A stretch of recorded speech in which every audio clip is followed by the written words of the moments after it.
All right, you guys. Hello, happy Monday, and happy President's Day. Today's a great day. We are finally back again. Like I said in my Instagram story, I apologize for the hiatus, but we are back. We have a couple of things on the docket today, including this newest interview that's resurfaced with the sheriff of Pima County, who is the lead investigator in the case against Nancy Guthrie. It is a new interview that happened about 9 or 10 years ago. I think it was 10 years ago. And we also have um, breaking news on this shooting that happened in Rhode Island. I have video, and I will warn you now, it is graphic. Also, Pam Bondi's hearing. The Dow is over 50,000. Let's celebrate. So, I want to start off with a little bit lighter news because I understand today's episode. I spent about 2 hours preparing for today's episode. It is dark, in the sense that there's nothing great to talk about. But it does need to be talked about. And so I wanted to start off with actually something funny that I saw on TikTok the other day. And I think it really speaks for how we all feel about this Nancy Guthrie situation. Look at this. Where the hell is Nancy? Where the hell is Nancy?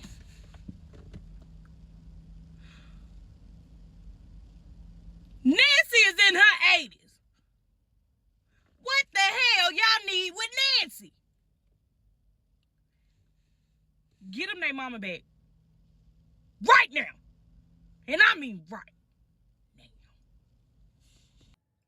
So listen, I think she really speaks for how we all feel in this awful situation. Her kidnapping has been for 15 days now. She's been gone. And I think everybody is just like, why in God's name are you kidnapping an 84-year-old mother who lives in Tucson, Arizona? It makes no sense.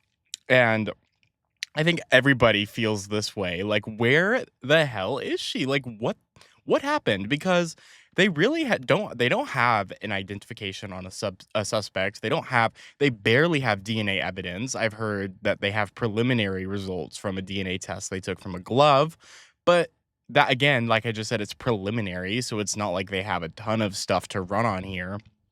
And so they don't they're not there's nobody that they're investigating really, but some people that they actually are not investigating, and this came out right before I went live, is the Guthrie family. Look at this statement from the sheriff. It says, a statement from Sheriff Chris Nanos on the Nancy Guthrie investigation. Quote, to be clear, the Guthrie family, to include all siblings and spouses, has been cleared as possible suspects in this case. The family has been nothing but cooperative and gracious and are victims in this case.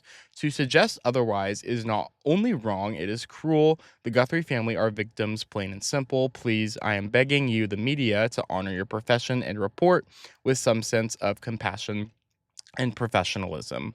And so this kind of comes after there was some reports, at least within the first week of her kidnapping, maybe, that the police were at I think it was Annie Guthrie and her husband Tomas's house. And listen, they could have been there for a number of reasons. No, I don't think the average person thinks that they were there because they're suspects. I mean, clearly the sheriff just stated that they're not suspects, so it's not like they're really. I don't know. I don't know how to feel about that. I don't think it's proper to immediately assume that it's a family member who is uh, a suspect in this horrific act. But one thing I wanted to show you guys, and this is something that's super interesting. So about 10 years ago, the Pima County Sheriff's Department, who was led and then it was still Chris Nanos, who was leading this current investigation. His department was under investigation by the FBI for overspending in their use of money. And so I want to show you guys this interview from KGUN, which is the local Tucson affiliate, who also received a ransom note for Nancy Guthrie and in the first week, I believe, of her kidnapping. I want to show you guys this interview because the FBI was probing into this department, and he did not have some kind words to say. Let's take a look. Am I upset at the FBI? Absolutely. They should. They get by with saying no comment. Who does that in today's world? Who does that? yet they get by with that. And when this thing's all resolved and the case is all over, I challenge them. I challenge Mr. Black to stand up to that camera by himself and say, we have looked at this investigation and we have exonerated, completely find this investigation to be total BS. So that was just a small snippet of that interview. In the further, and I couldn't find the full interview, but I did see it on Megyn Kelly's show, and so I know that it exists. I didn't screen grab it because it's her show, of course, and I didn't want to um, copyright that. But essentially, in that interview, he also said that his department, as in the Pima County sheriffs, are, quote, real policemen. And so he has this thing against the FBI. He doesn't really like the FBI, and I think that's important, and it's very relevant in today's story.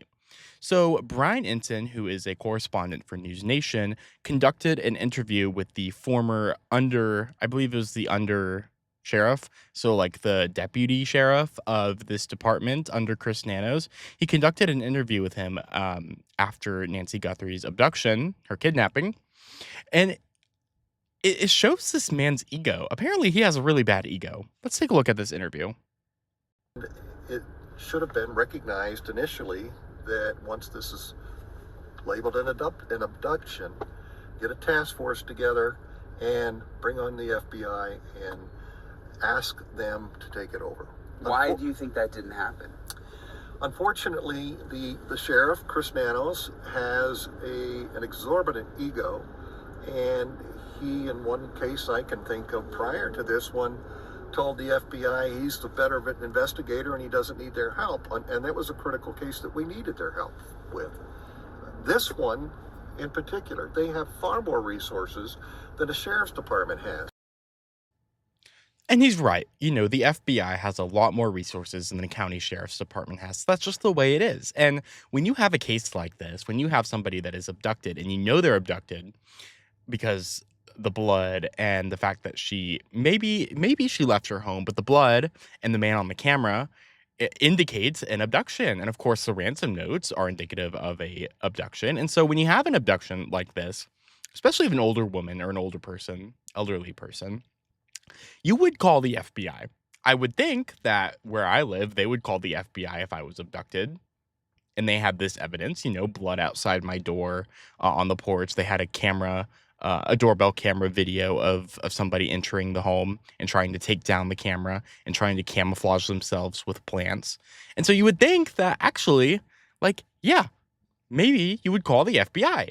I mean, they are the best in the world. And something that really bothered me was the fact that they are sending their data, their lab data, so the DNA evidence, all of that stuff, to Florida, to a private, I believe it's a private lab in Florida. My thing with this is that, and I was watching Megyn Kelly's show, she had some great guests on, former FBI, former SWAT, former investigative leads and negotiators in these kind of cases. And what they were saying was basically like, Chris Nanos, the sheriff, actually said in an interview that it would be a lot of work to split it up between two labs. And that's why they just chose the lab in Florida, when they could have chosen Quantico, FBI headquarters. It would have been a lot easier because now that they have to send this data and this lab analysis, whatever, in Florida, they have that in Florida, then that lab in Florida has to request to the FBI to have access to their DNA database known as CODIS, CODIS. It's a database full of DNA of people that have been, fingerprinted at the police station or victims of or sexual assault criminals. And so that lab in Florida would have to request that data. And to me, that seems like an extra step that is unnecessary. When you can send all that data to Quantico and have them investigate it with their amazing state-of-the-art technology, the FBI is widely known as the best in the world for what they do, and that is investigative DNA and evidentiary analysis, and they're the best at it. And that's just widely known. And so why don't you have the FBI doing that? I think that's weird. I personally think that's weird.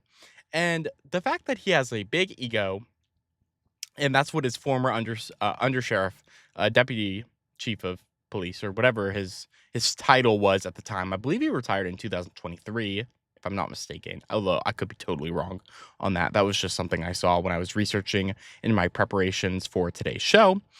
Is that I think that's weird, and especially, and, he would know him very well. If you're the deputy, you're just like the one person under him who works and directly with him on certain things.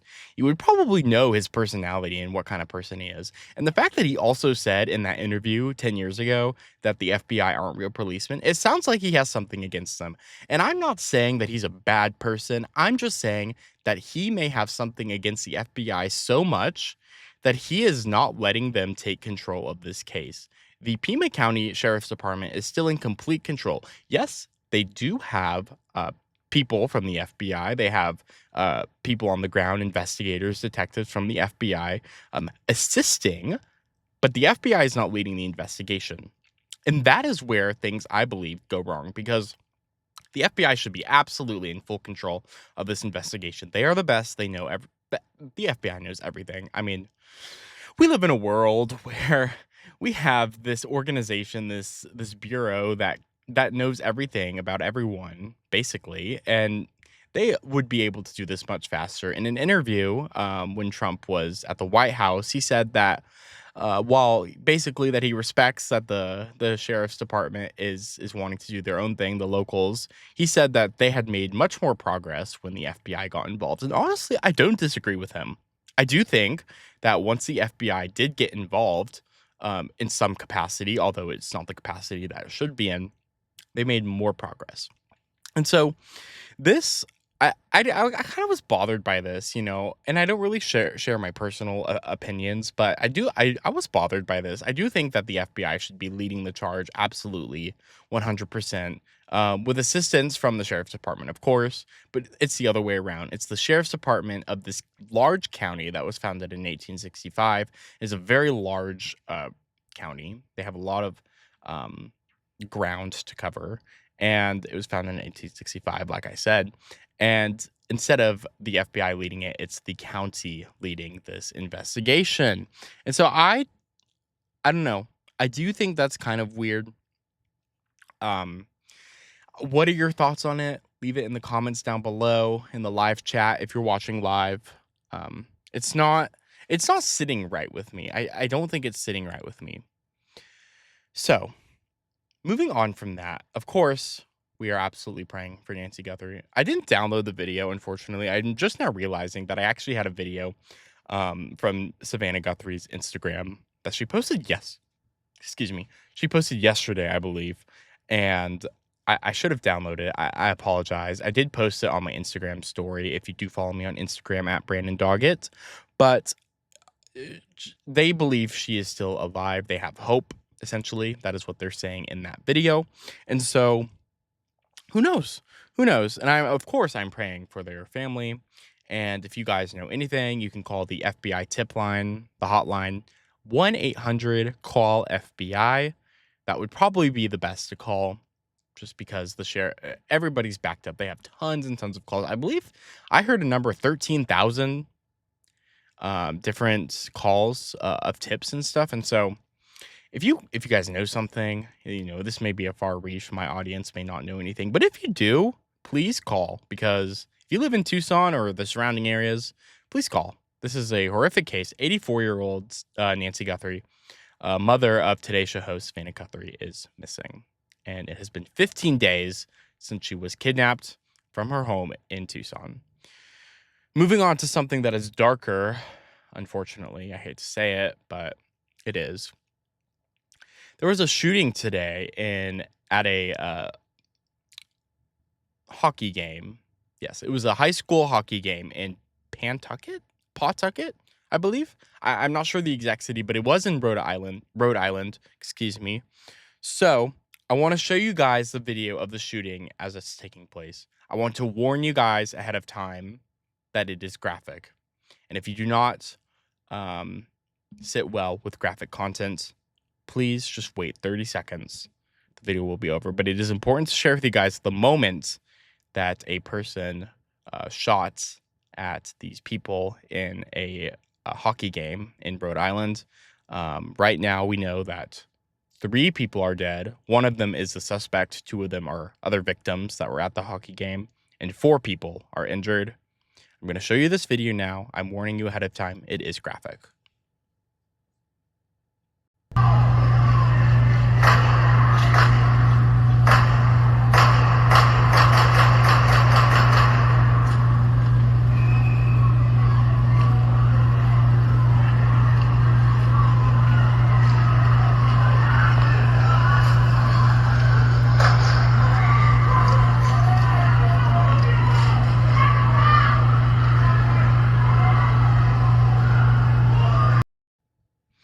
It's a horrific incident. It is just a horrific situation. And I pray for the families that were victims of this and their loved ones. I didn't mean to get so dark, but it is important as a journalist, as a podcaster, that I report the news. And so I had to show you guys that video. As you can see in that video, I'm going to replay it again just so we can analyze it here.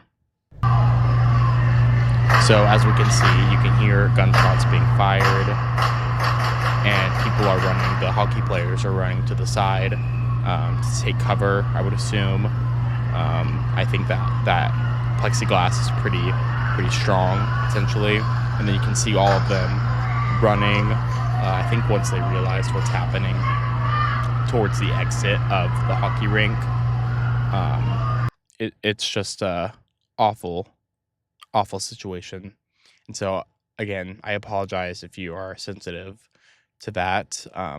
It is important for me to show you guys that as we learn about this situation. It is developing. I think I heard about this right before I started my production of the show, my researching, my video and evidence gathering, which, by the way, I do think I do a lot of videos. If that is something that I do a lot, please let me know. I think it's important, though, because some of the things I can't just quote or explain. I think I have to show the video or the image to not make you guys believe, but just cite my sources, basically. As a journalist, that's something you got to do, and there's journalistic integrity. And so with that, actually, as I just say that, we are going to move into this Pam Bondi situation. We're going to have a quick break here. But after that, we are going to go into what the heck happened at this Pam Bondi hearing. Again, Pam Bondi is the Attorney General of the United States, head of the Department of Justice. And we are going to look into what happened at this hearing in front of the House Judiciary Committee. I believe it was maybe last Thursday or last Friday. I don't know the exact date off the top of my head, but it was last week. And I want to show you guys this. There's a bunch of clips that I want to show you guys, but we'll be right back after the break. All right, you guys, I want to thank you guys for your support in this journey that I've been on. We are 6 episodes into this new adventure that I'm starting. I'm super, super, super grateful for you guys that actually pay attention and support what I'm doing. It means a lot to me. So we want to get into this very interesting moment, this very interesting sort of clash. I called it in the title, I believe it was the Congressional Crash Out of Pam Bondi, because that's what it was. She essentially crashed out in front of the House Judiciary Committee, in specific in regards to Jeffrey Epstein. And so I want you guys to take a look at this video. Ooh, my hair, not looking good. I want you guys to take this video. It was a compilation of events that happened from CNN, my colleagues over there. I want to show you guys this video, and then we're going to go into a more in-depth video. So here's that first video. Excuse me, I'm going to answer the question. Answer my question. No, I'm going to answer the question the way I want to answer the question. No, Your you're going to answer the theatrics are question the way I ridiculous. asked. I believe you just lied under oath. There is ample evidence in the Epstein file. Don't you ever accuse me of a crime. I believe you. I told you about that, Attorney General, before you started. You don't tell me Yeah, oh, I anything, did tell you because we washed saw up what you did in the loser Senate. Lawyer, not even a lawyer. So, I don't know. I don't know, you guys. I don't know. Not looking good for Miss Pam Bondi, Miss Attorney General over there. But that first clip with Gerald Nadler, he is a Democratic representative from New York. I want to show you guys a more sort of in-depth video from that moment, because this is a moment where she's talking about the Dow. Oh, the Dow, over 50,000. Let's take a look at that video right now. So I really have just one question for you. How many of Epstein's co-conspirators have you indicted? How many perpetrators are you even investigating? First, you showed it. I find it. How many have you indicted? Excuse me. I'm going to answer the question. Answer my question. No, I'm going to answer the question the way I want to answer the question. No, Your you're going to answer theatrics the are question the ridiculous. way I asked it. Chairman Jordan, I'm not going to get in the gutter with these people. All right. My time. The answer to my question, how many of Epstein's co-conspirators has she indicted, is 0. You sit here and you attack the president, and I am not going to have it. I'm not going to put up with it. And none of them ask Merrick Garland over the last 4 years one word about Jeffrey Epstein. How ironic is that? You know why? Because Donald Trump, the Dow right now is over. The Dow is over $50,000. I don't know why you're laughing. You're a great stock trader, as I hear, Raskin. The Dow is over 50,000 right now. I mean, you guys, the Dow is over 50,000, and that last minute where she was like, "I hear you're a great stock trader, Raskin." It was comical. I mean, SNL should pick this up. It's funny. It's not right, of course, because that's not the substance of the question that Gerald Nadler was asking. But it's funny, and it makes for a good bit, you guys. Right before she talks about the Dow there, the camera, and this is an Associated Press video, or it's from the Associated Press, I should say. They pan to the victims of Jeffrey Epstein and his horrific acts, and the victims are standing up. And so this is a very important picture, you guys. This photo, and I don't know who took the photo, but it has made its way around social media for sure. And I want to show you guys this photo because it's important, and it's also, in my belief, going to make the history books. Take a look at this photo. So one of the representatives asked the victims of Jeffrey Epstein to stand up if they feel comfortable, of course. But they were sitting in the sort of back row there, as you can see in the photo. They were in the back row, the wall's right behind them, of this congressional hearing. And then they asked to raise your hand if you haven't been reached out by the Justice Department. If the Justice Department has not reached out in regards to your case, your claims, or whatever, against Jeffrey Epstein and or the co-conspirators involved in the case. And Pam Bondi does not have the decency to turn around and acknowledge them. And this was a moment. I have looked at people far left and far right, and both sides agree, and this is mainly on Twitter, of course, that this picture itself will undoubtedly go down in the history books. This is a moment where the Attorney General of the United States doesn't even acknowledge the victims of the most well-known, the most, I don't even know how to say this, the most big, the most extreme case of sexual abuse against minors. And she won't even turn around to look at them. Now, her claim about Merrick Garland, it's valid. Okay, it is valid to an extent, I will say, because, yes, Merrick Garland absolutely should have either released the files or done something to the co-conspirators, legally, of course, to the co-conspirators. But yet, he didn't. And I think that's the reason why the Trump administration ran on, or the Trump campaign, I should say, for the 2024 election ran on the fact that they were going to release these files. They said they were going to release the Epstein files, the MLK files, the JFK files. And when it comes to Epstein, of course, he's the most well-known horrific sexual abuser against minors. We all know that. He was convicted of it in 2008 and in 2019.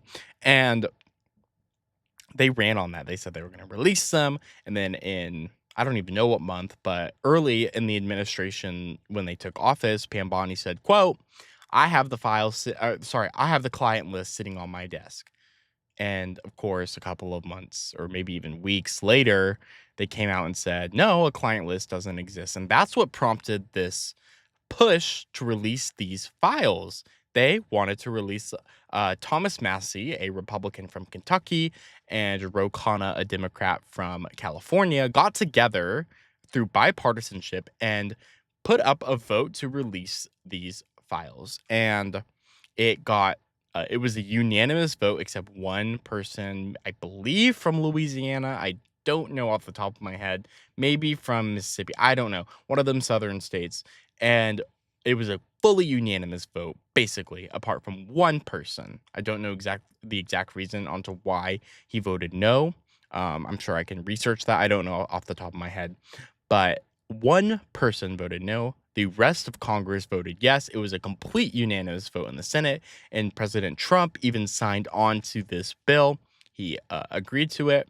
And so that is why I think that people are so mad, right? They ran on this. They said they were going to release it. Then they said that they had a client list, and then they didn't. The client list doesn't exist, right? Even though it was the client list that was supposedly sitting on Miss Bondi's desk. So this image, and I'm going to show you guys it again, is insane. It's crazy. Just the fact that she won't even acknowledge the victims of this abuse, and the sexual abuse, in the room, in the congressional hearing. She did not even turn back once to acknowledge them. And I think that is very telling of this, where we are right now, what is happening in this administration. But I hate to end it on a note like that. As I said after the break, I am loving doing this podcast, this live series. I think it's super fun to just go live and to report to you guys the news. Tomorrow will be a new day, hopefully. Hopefully we'll have some maybe lighter news, maybe something that maybe brings joy or something like that. Maybe we'll talk about the Olympics. That's the one thing that unites this country. It genuinely is the Olympics. And that's not even a diss. It's real. It's true.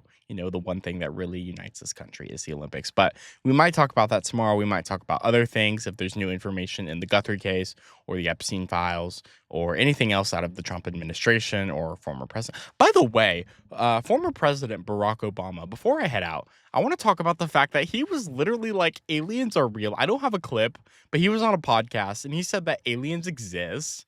And then he was talking about, but they don't exist at Area 51. They don't exist in underground facilities or bunkers. And then he takes a sip of his coffee, so whatever. But then he clarifies it and he's like, the universe is so vast and it's just like a very vast place. And of course, like there would be life on another planet.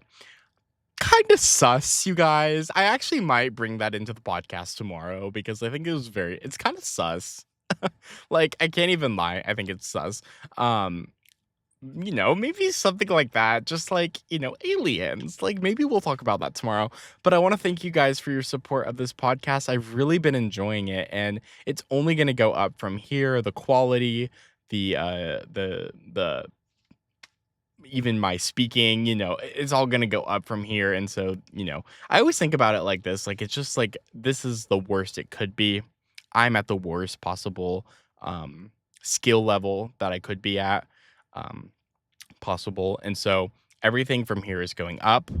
And so I'm just super excited for the future of this journey that I've been taking. And I love it. It's fun to me. This is one of the only things in my whole life, really, that I've fully just enjoyed and had just passion for doing. And so I want to thank you guys for your support once again. And I will see you guys tomorrow.